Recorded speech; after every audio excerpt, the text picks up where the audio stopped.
Hello बच्चों, कैसे हैं आप लोग। आज के लेक्चर में हम बात करेंगे 10 CBSE board chapter 6 triangle example 14। ठीक है, तो यहाँ पे दे रखा है, यह पे दे रखा O is any point inside inside और rectangle A B C D. A B C D क्या है, हमारे पास रेक्टेंगल है। हमें प्रूव क्या करना है, प्रूव दैट ओ बी का स्क्वायर प्लस ओ डी का स्क्वायर इक्वल टू ए ओ का स्क्वायर प्लस ओ सी का स्क्वायर। इतनी बात समझ में, ये हमें प्रूव करना है स्टूडेंट। देखो स्टूडेंट, यहाँ पे कुछ कंस्ट्रक्शन करना पड़ेगा। आपको पता है स्टूडेंट, ये ए बी सी डी क्या है, रेक्टेंगल है, और रेक्टेंगल की प्रॉपर्टी होती है अपोजिट साइड इक्वल होते हैं। मतलब A D equal to B C होगा और पैरेलल भी होगा। A D parallel to B C भी होगा, इक्वल भी होगा, पैरेलल भी होगा।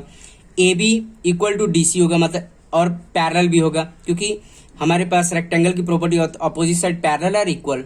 ठीक है, A B equal to D C होगा, पैरेलल भी होगा। ठीक है, और हमारे पास रेक्टेंगल की ये भी प्रॉपर्टी होती है, each corner angle equal to 90 degree होता है। स्टूडेंट क्लियर है, इतनी बात समझ में आ रही है। तो यहाँ पे स्टूडेंट एक हम कंस्ट्रक्शन करेंगे।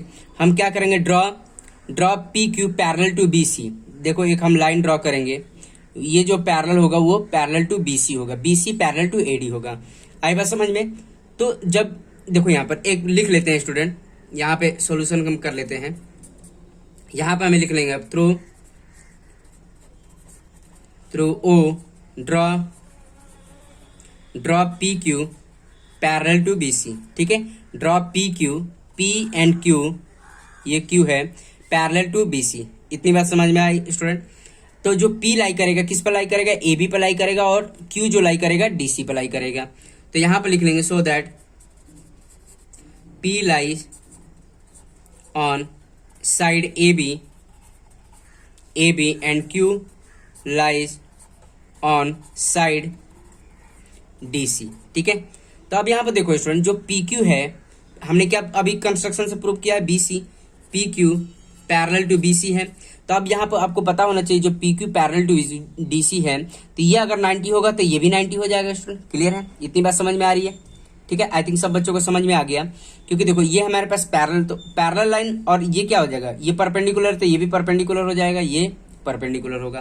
तो फाइनली हम कह सकते हैं P Q perpendicular to A B होगा, A B, and P Q D C पर भी परपेंडिकुलर होगा, P Q perpendicular to D C. Clear है स्टूडेंट, इतनी बात समझ में आ रही है। तो हम कह सकते हैं दिस वन एंगल, मतलब ये एंगल कितना हो जाएगा, एंगल, इसको नाम दे देते हैं एंगल 1 2 और ये 3 4, ये सब क्या हो जाएगा, 90 डिग्री हो जाएगा। इतनी बात समझ में आ रही है। तो देखो यहाँ पर, तो angle 1 equal to angle 2 equal to angle 3 equal to angle 4 क्या होगा, ईच 90 डिग्री। इतनी बात समझ में आ, ईच 90, ये भी लिख सकते हैं। क्लियर है स्टूडेंट, इतनी बात समझ में आ रही है।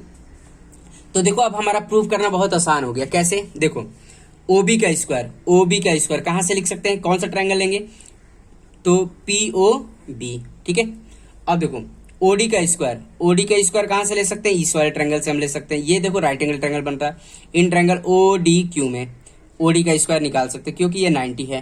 क्लियर है। अब क्या ओ ए का स्क्वायर क्या लिख सकते हैं, ओ ए का स्क्वायर क्या होगा, इस वाले ट्रायंगल की हम बात करेंगे। क्लियर, क्योंकि ये भी 90 है।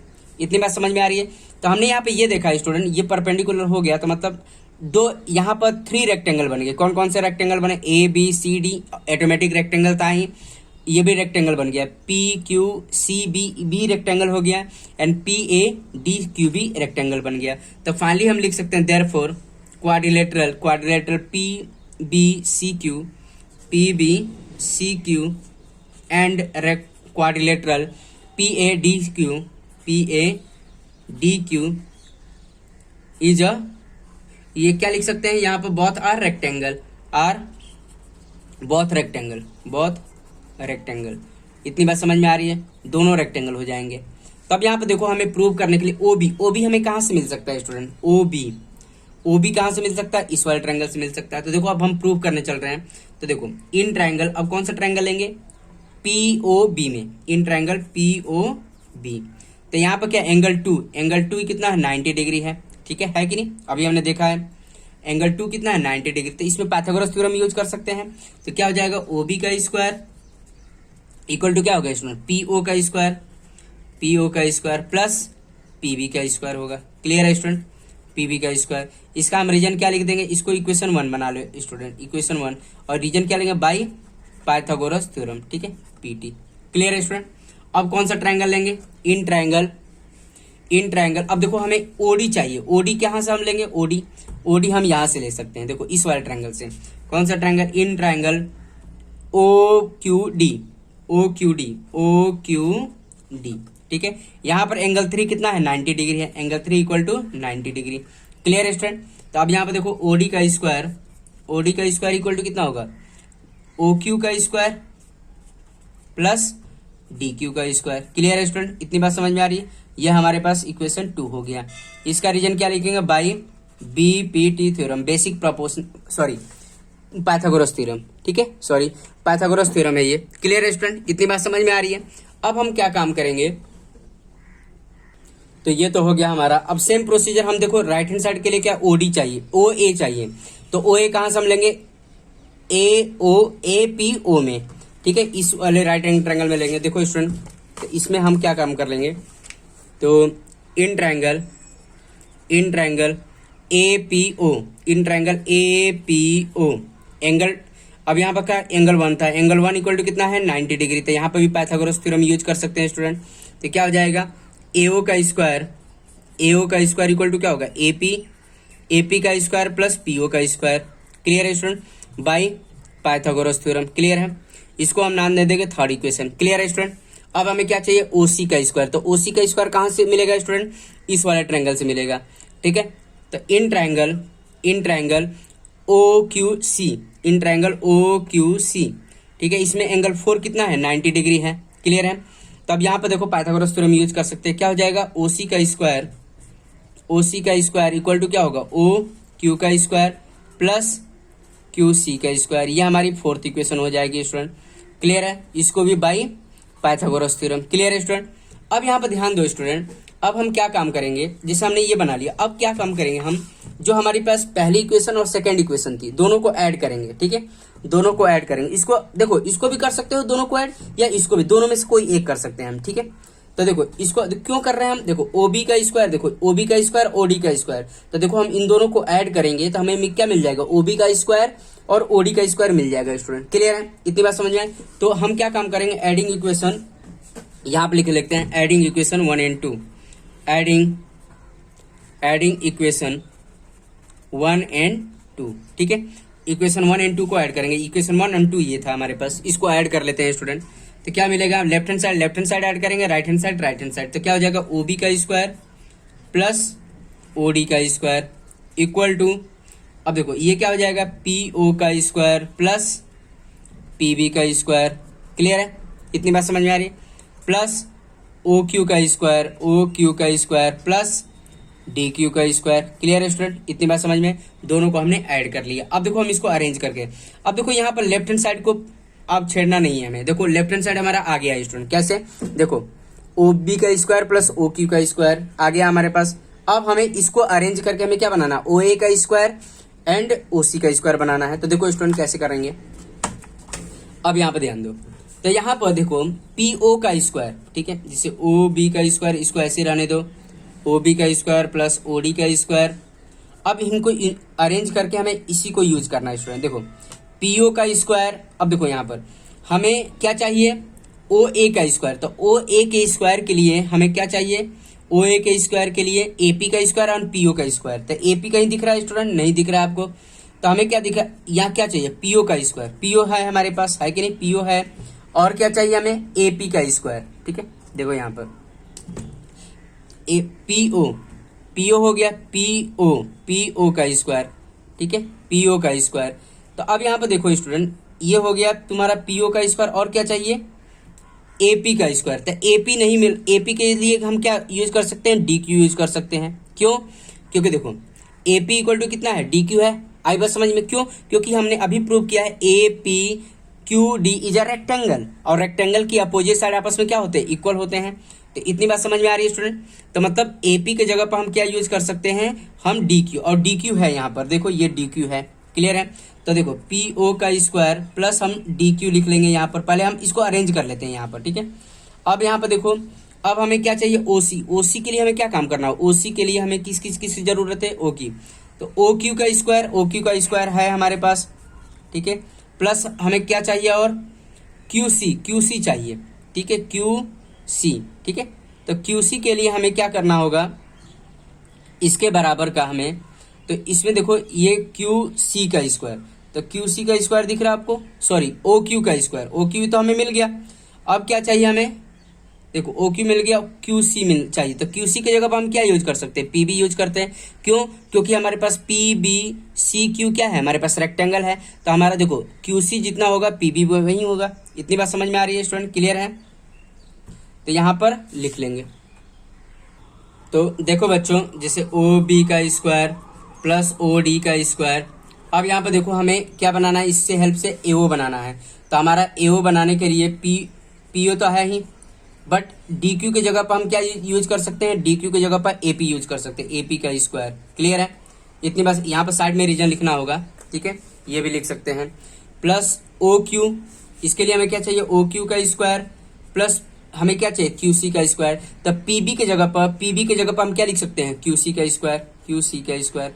तो यहाँ पर हमें रीजन लिखना पड़ेगा स्टूडेंट। अब यहाँ पर देखो हमने ये क्यों लिखा, डी क्यू की जगह पर एपी क्यों लिखा है, डी क्यू की जगह पर एपी क्यों लिखा, क्यों, A P Q C is a rectangle, quadrilateral A, यहाँ पर लिख लेंगे A P Q Q D is a rectangle, is a rectangle, ठीक है। इतनी बात समझ में आए तो ऑटोमेटिक समझ में आ जाएगा, ए P Q D is rectangle है, तो डी क्यू की जगह पर एपी लिख सकते हैं, ठीक है। सेम यहाँ पर पीबी की जगह पर क्यूसी क्यों लिखा, पीबी की जगह पर क्यूसी क्यों लिखा, क्योंकि यहाँ पर ये भी रेक्टेंगल है, क्वाड्रिलेटरल, यहाँ पर लिख लेंगे P B C Q is a rectangle, ठीक है। बस इतना रीजन लिखना है आपको, क्लियर है स्टूडेंट। तो अब हम लिख सकते हैं यहाँ पर ओ बी का स्क्वायर प्लस ओ डी का स्क्वायर। अब ये क्या लिख सकते हैं स्टूडेंट, अब यहाँ पे देखो हमारे पास इक्वेशन थर्ड देखो, तो एपी का स्क्वायर प्लस पीओ का स्क्वायर क्या लिख सकते हैं, एओ का स्क्वायर, ठीक है। अब इसकी जगह पर क्या लिख सकते हैं, ये क्या हमारे पास ओ क्यू है, ये ओ है और ये क्यू है स्टूडेंट, ठीक है। अब क्या है हमारे पास, ये देखो ओ क्यू का स्क्वायर, ओ क्यू का स्क्वायर प्लस क्यू सी का स्क्वायर, ये क्या हमारे पास ओ सी का स्क्वायर है, क्लियर है। इसका रीजन क्या लिख देंगे, from equation third and fourth, from equation third and fourth, clear है स्टूडेंट। इतनी बात समझ में आ रही है। तो हमारा फाइनली हो गया प्रूफ, यही तो प्रूफ करना था स्टूडेंट, हिंस प्रूफ।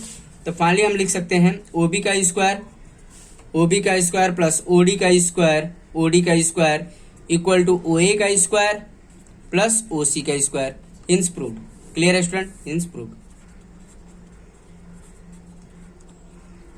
इतनी बात समझ में आ रही है स्टूडेंट, यही हमें प्रूव करना था, ठीक है। तो देखो कैसे करना है, पेपर में भी आपको सिस्टमेटिक वे में लिखना है। सबसे पहले कंस्ट्रक्शन करना पड़ेगा, पी क्यू ड्रॉ करना पड़ेगा पैरेलल टू बीसी या एडी, ठीक है। जैसे मैंने लिखा वैसे ही आपको पेपर में रिप्रेजेंट करना है स्टूडेंट, ऐसे आपको लिखना है, फिर इसके बाद ये करना है स्टूडेंट, ठीक है, ये करना है, क्लियर है। साइड वर्क में ये भी आपको करना होगा स्टूडेंट, क्लियर है। आई थिंक सब बच्चों को समझ में आ गया। अब देखो नेक्स्ट क्वेश्चन के बारे में बात कर लेते हैं स्टूडेंट। तो देखो बच्चों ये क्वेश्चन 16 आपके एक्सरसाइज 6.5 का है। ये बोल रखा है in an equilateral triangle prove that 3 time the square of one side is equal to 4 time the square of its altitude. इसका मतलब ये दे रखा है, अगर मान लो कोई हमारे पास इक्विलेटरल ट्रायंगल है, सपोज करो ये हमारे पास इक्विलेटरल ट्रायंगल है, ये ए बी एंड ये सी है, ठीक है, और ये हमारे पास एल्टीट्यूड बना रखा है, ठीक है, एल्टीट्यूड है मतलब एडी है। तो हमें टू प्रूव क्या करना है, देखो टू प्रूव दैट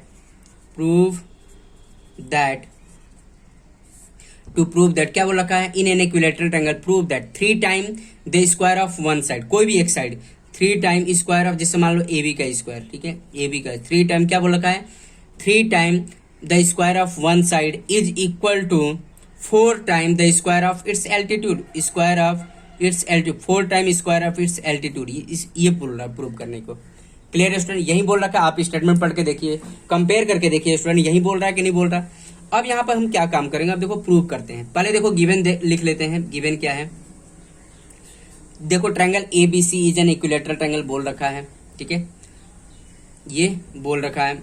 अब यहाँ पे देखो in triangle A B C is an equilateral triangle,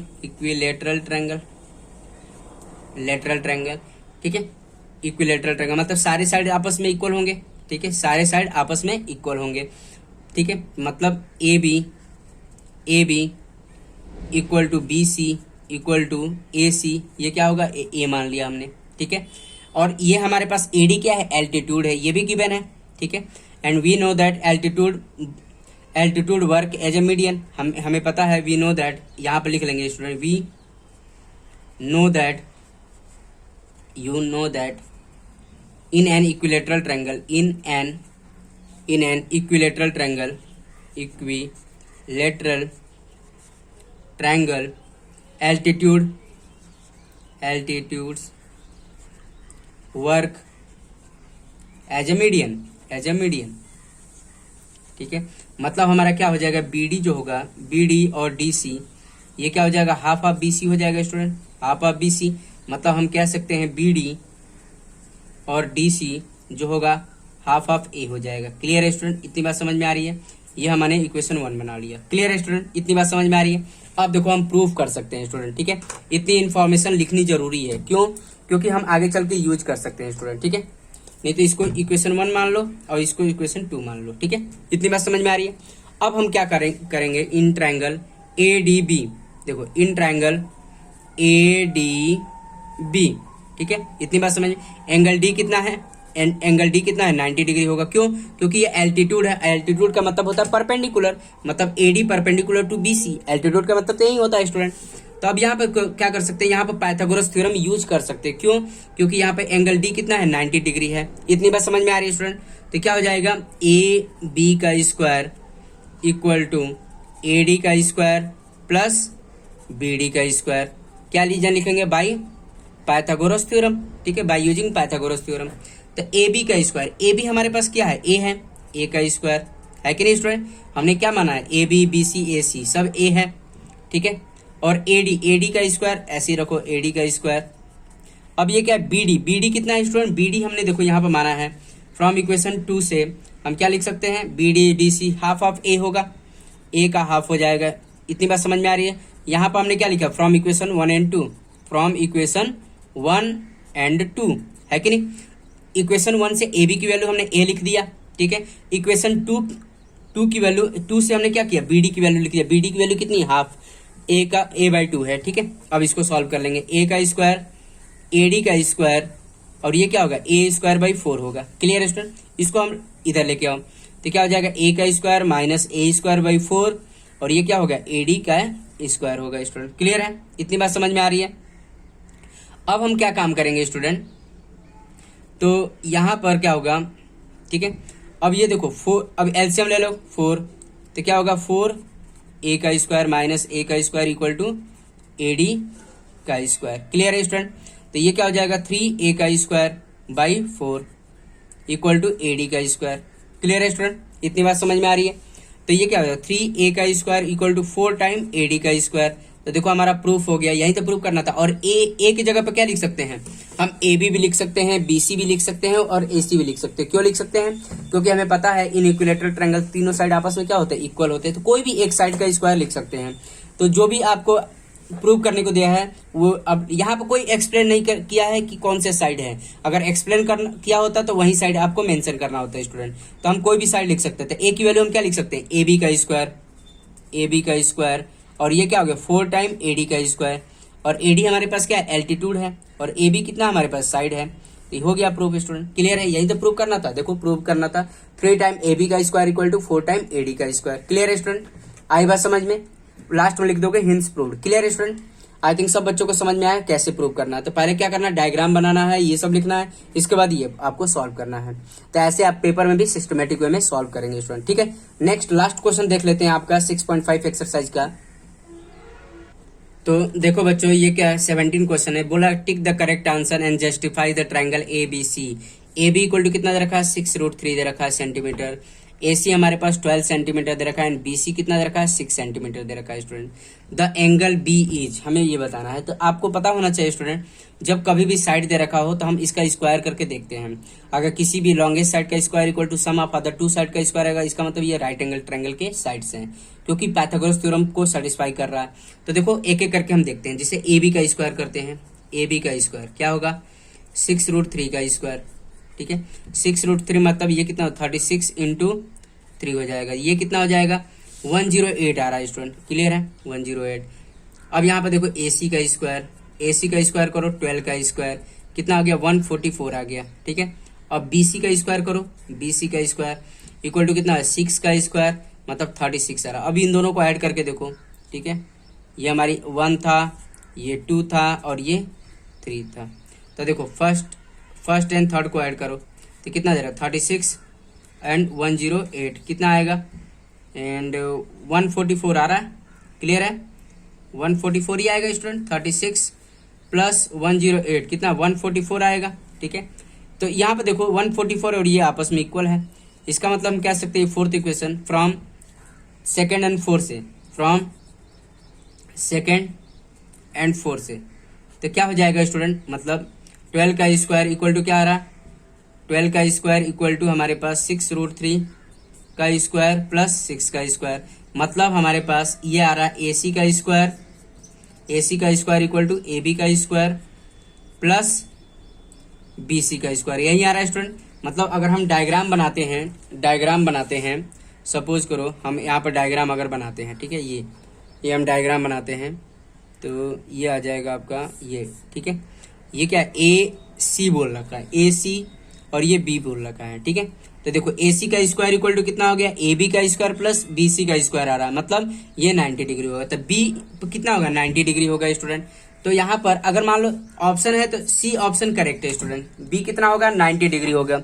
हमें यही तो बोल रखा है। अगर मान लो ये ऑप्शन नहीं दिया होता, सपोज करो ऑप्शन नहीं दिया होगा, तो आपको कैसे करना होता, तो ये देखो ये कंडीशन होल्ड आ रहा है, ये कौन सी कंडीशन है, पाइथागोरस थ्योरम का है। तो आपको एक स्टेटमेंट लिखना होता है स्टूडेंट, क्या लिखना होगा, देखो ध्यान से, अगर ये ऑप्शन नहीं दिया हो तो, अगर मान लो सब्जेक्टिव क्वेश्चन आ गया तो क्या करेंगे, कैसे करेंगे, तो ये तो ऐसे सेम करना है। और उसके आगे भी आपको लिखना है 10, यहाँ पर लिख देंगे the sides are satisfy the Pythagoras theorem, the sides या दिस साइड्स सेटिस्फाई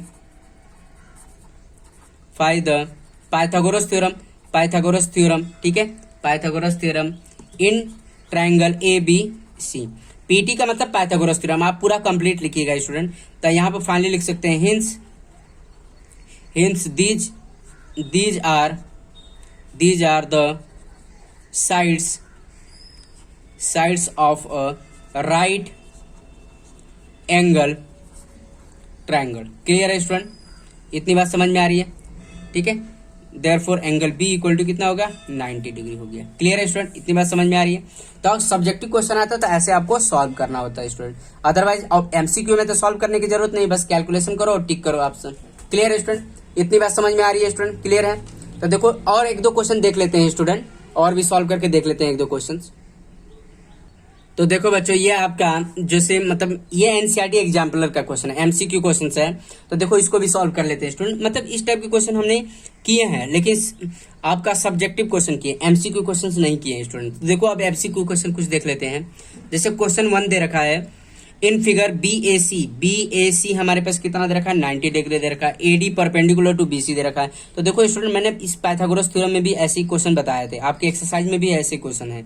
तो जब कभी भी ऐसी सिचुएशन मिलती है, देखो ये कितना है, 90 डिग्री है, और 90 से हमने हाइपोटेनियस पे भी परपेंडिकुलर ड्रॉ किया, तो फाइनली जो होता है AD का स्क्वायर जो होता है वो होता है BD इंटू DC होता है। तो मतलब यहाँ पर C ऑप्शन करेक्ट होगा। देखो AD का स्क्वायर इक्वल टू क्या होगा, BD इंटू DC। इस पर डायरेक्ट क्वेश्चंस भी आ जाते हैं स्टूडेंट, कभी कभी क्या होता है हमें डायरेक्ट क्वेश्चन भी दे देता है। क्या बोलता है कि ये दे रखा है, BD दे रखा है, अगर मान लो BD दे रखा है 3 और ये दे रखा है 4, देन फाइंड द AD। कभी कभी ये भी दे देता है, या हमें AD के लेंथ दे रखा हो, BD के दे रखा है, देन फाइंड द DC। ऐसे भी डायरेक्ट क्वेश्चन बनते हैं इस पे स्टूडेंट। तो आपको पता होना चाहिए, कोई भी अगर राइट एंगल ट्रायंगल है और उससे जो राइट एंगल ट्रायंगल से अपोजिट पर मतलब जो हाइपोटेनियस होता है उस पर भी एक परपेंडिकुलर ड्रॉ किया, तो डायरेक्ट आप लिख सकते हो AD का square equal to BD into DC। Clear है स्टूडेंट, इतनी बात समझ में आई। तो इस पर 1 मार्क के क्वेश्चन भी बनते हैं। तो अगर मान लो जिन बच्चों को नहीं आ रहा है कैसे करना, उसके लिए मैं सॉल्व करके भी बता देता हूँ कैसे करना है। देखो स्टूडेंट, यहाँ पे देखो हमने क्या माना, इसको 1 मान लिया, इसको 2 मान लिया और इसको 3 और 4 मान लिया। तो पहले देखो दोनों छोटे वाली जो ट्रायंगल है उनको सिमिलर प्रूव करना होगा। तो कैसे प्रूव करेंगे, तो अब यहाँ पर ध्यान दो। तो देखो दोनों सिमिलर ट्रायंगल को प्रूव करना है। कौन कौन सा ट्रायंगल, BDA एंड ADC में। तो पहले दोनों सिमिलर प्रूव करने के लिए कोई भी दो एंगल आपस में इक्वल करना पड़ेगा स्टूडेंट। क्लियर है, तो देखो दो एंगल अभी इक्वल प्रूव करते हैं। तो यहाँ पे देखो इन ट्रायंगल BAC तो क्या हो जाएगा, देखो BAC में angle 1 plus angle A plus angle 2 equal to कितना होगा 180 डिग्री। क्या होगा angle sum property of triangle. ठीक है, तो एंगल ए कितना हमारे पास 90 डिग्री दे रखा है, बी ए सी का मतलब क्या है 90 डिग्री। तो angle 1 plus angle 2 plus 90 equal to कितना हो गया 180 डिग्री। तो फाइनली एंगल 1 प्लस एंगल 2 जो आएगा वो कितना आएगा 180 माइनस 90। तो फाइनली हमारे पास एंगल 1 प्लस एंगल 2 कितना हो गया 90 आ गया। इतनी बात समझ में आ रही है स्टूडेंट, क्लियर है। ठीक है, ये हमने इक्वेशन 1 बना लिया। ठीक है, अब यहाँ पर ध्यान दो student, in triangle B D A, in triangle B D A क्या होगा angle 1 plus angle 3 plus angle D, इसको हमने डी माना। ठीक है, A D B equal to कितना होगा 180 डिग्री। यहाँ पे भी क्या होगा angle sum property of triangle. ठीक है, तो यहाँ पे क्या एंगल डी भी कितना है 90 डिग्री। क्यों A D perpendicular to B C लिखा हुआ है स्टूडेंट। तो angle 1 plus angle 3 plus 90 equal to 180 degree. तो फाइनली हमारे पास क्या एंगल 1 प्लस एंगल 3 180 माइनस 90। तो फाइनली हमें क्या मिल गया angle 1 plus angle 3 equal to 90 degree मिल गया। क्लियर है स्टूडेंट, इतनी बात समझ में आ रही है। इसको सेकंड इक्वेशन, तो देखो ये भी 90 है ये भी 90 है, दोनों को इक्वेट कर देंगे स्टूडेंट, दोनों को इक्वेट करो। तो ये भी 90 ये भी 90 है, तो फ्रॉम 1 एंड 2 से क्या होगा angle 1 plus angle 2 angle 1 plus angle 3। तो देखो फ्रॉम इक्वेशन 1 एंड 2 से, तो देखो यहाँ पर एंगल 1 और एंगल 1 कैंसिल हो जाएगा student, angle 1 angle 2 equal to angle 3 आ गया। क्लियर है, इतनी बात समझ में आ रही। इसको नाम दे दो इक्वेशन 3। ठीक है, और इसका रीजन क्या लिख देंगे स्टूडेंट, इसका रीजन क्या लिखेंगे फ्रॉम इक्वेशन 1 एंड 2। ठीक है, अब यहाँ पर ध्यान दो स्टूडेंट, अब दोनों ट्रायंगल को सिमिलर प्रूव कर सकते हैं। देखो कैसे, देखो in triangle A D B, in triangle A D B and triangle A D C, triangle A D C. ठीक है, अब क्या होगा देखो angle A D B and triangle A D C. अब देखो एंगल 2 इक्वल टू 3। ठीक है, ये हमने प्रूव्ड एबव या फ्रॉम इक्वेशन 1 प्रूव्ड एबव है, प्रूव्ड एबव या इक्वेशन 3 लिख सकते हैं। क्लियर है स्टूडेंट। तो देखो अब एंगल 2 किस में आ रहा है, एंगल 2 इसमें ये इस वाले ट्रायंगल में आ रहा है, देखो इसमें आ रहा है छोटे वाले ट्रायंगल, इस वाले छोटे ट्रायंगल में, और एंगल 3 किस में आ रहा है इस वाले छोटे ट्रायंगल में आ रहा है। क्लियर है, तो कह सकते हैं। अब यहाँ पर देखो, अब यहाँ पर देखो, अब यहाँ पर देखो एंगल 2, अब क्या होगा A D C, angle A D C equal to angle A D B, A D B क्या है ईच 90 डिग्री, ईच 90 डिग्री। तो हो गया प्रूफ स्टूडेंट। क्लियर है, तो जब किसी भी दो ट्रायंगल में दो एंगल इक्वल हो गए तो हो गया प्रूफ। तो triangle A D B similar to triangle A D C, A D B similar to triangle A D C हो गया। ए डी सी कौन सी criteria, by a test of similarity, similarity. अब यहाँ पर ध्यान दो स्टूडेंट, जब दो ट्रायंगल आपस में, ठीक है, जब दो ट्रायंगल आपस में सिमिलर होंगे तो करस्पॉन्डिंग साइड के रेशियो प्रोपोर्शनल लिख सकते हैं। तो हम फाइनली क्या लिखेंगे, देखो ये वाला जो साइड यूज होगा एक बार इस ट्रायंगल के लिए यूज होगा, एक बार इस ट्रायंगल के लिए यूज होगा। तो देखो यहाँ पर ये यूज करते हैं ए डी, एक बार हम इस साइड के लिए यूज करेंगे ए डी, ए डी देखो A D divide by D C. ठीक है, इतनी बात समझ में। अब क्या काम करेंगे, इस वाले देखो पहले हम कौन सी ट्रायंगल का साइड यूज कर रहे हैं, इस वाले ट्रायंगल का साइड यूज कर, क्या किया एडी डिवाइड बाई डीसी। अब हम इस वाले ट्रायंगल का, अब देखो अब ये वाला साइड जो यूज करेंगे इस वाले ट्रायंगल के लिए यूज करेंगे, क्योंकि एडी हम इसके लिए यूज कर चुके हैं। तो अब यहाँ पे देखो फिर क्या यूज करेंगे, B D divide by AD. Clear है इसमें, इतनी बात समझ में आ रही है। अब देखो एडी एडी मल्टीप्लाई करो क्या आएगा, एडी का स्क्वायर इक्वल टू कितना हो गया DC into B D. Clear है स्टूडेंट, यही तो था हमारे पास। देखो एडी का स्क्वायर इक्वल टू क्या हो गया B D into D C. ठीक है, इतनी बात समझ में आ रही है, हो गया प्रूफ। तो अगर प्रूव करना चाहो तो प्रूव कर सकती है, ये तो हमने बहुत बार प्रूव किया है, आपके एनसीईआरटी बुक में भी क्वेश्चन दे रखा है इसे प्रूव करने के, और डायरेक्ट 1 मार्क के भी क्वेश्चन डायरेक्ट आते हैं स्टूडेंट, तो ध्यान रहे। क्लियर है स्टूडेंट, तो ये ऑप्शन सी हमारा करेक्ट था। अब देखो नेक्स्ट क्वेश्चन के बारे में बात करते हैं स्टूडेंट। तो देखो बच्चों ये सेकंड क्वेश्चन है एनसीईआरटी एग्जाम्पलर का, एमसीक्यू क्वेश्चन है ये भी। यह बोला था if length of diagonal of rhombus are 16 centimetre and 12 centimetre. ठीक है, find the length of side of the rhombus. ठीक है, तो हमें एक रोम्बस, आपको पता होना चाहिए रोम्बस क्या होता है स्टूडेंट। सपोज रोम्बस मतलब all sides are equal. Clear है, तो ये हमने एक रोम्बस बनाया, ठीक है, जैसे A B C and D. क्या होता है ऑल साइड्स आर इक्वल, हमें कोई एक साइड बताना है, एक साइड बता देंगे तो कोई भी साइड, कोई भी एक साइड बता दो तो सारे साइड पता चल जाएंगे। अभी क्या आप लोग का जो डायगोनल लेंथ दे रखा है स्टूडेंट, ये डायगोनल दे रखा है एक, और ये डायगोनल दे रखा है। ये हमारे पास AC, देखो एक डायगोनल AC कितना दे रखा है, AC लेंथ ऑफ AC कितना दे रखा है 16 सेंटीमीटर, और length of BD equal to कितना हो गया 12 सेंटीमीटर है। कैसे, क्योंकि ये लॉन्गेस्ट लेंथ होगी, ये शॉर्टेस्ट होगी, तो लॉन्गेस्ट कौन सा होगा 16 सेंटीमीटर और 12 सेंटीमीटर। क्लियर है स्टूडेंट। तो अब यहाँ पर ध्यान दो स्टूडेंट, हमने 9th क्लास में ऑलरेडी पढ़ रखा था, we know that diagonal of rhombus bisect each other, perpendicular bisector of each other.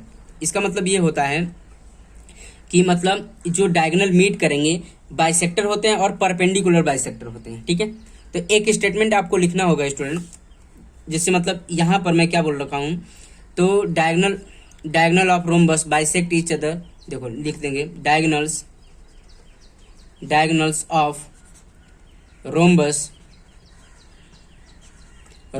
Perpendicular bisector of each other, perpendicular bisectors of each other हमने पढ़ रखा है। वी नो दैट, हमें पता है ये सब चीजें होती है। We know that diagonal of rhombus perpendicular bisector of each other, इसका मतलब ये है student AO equal to OC।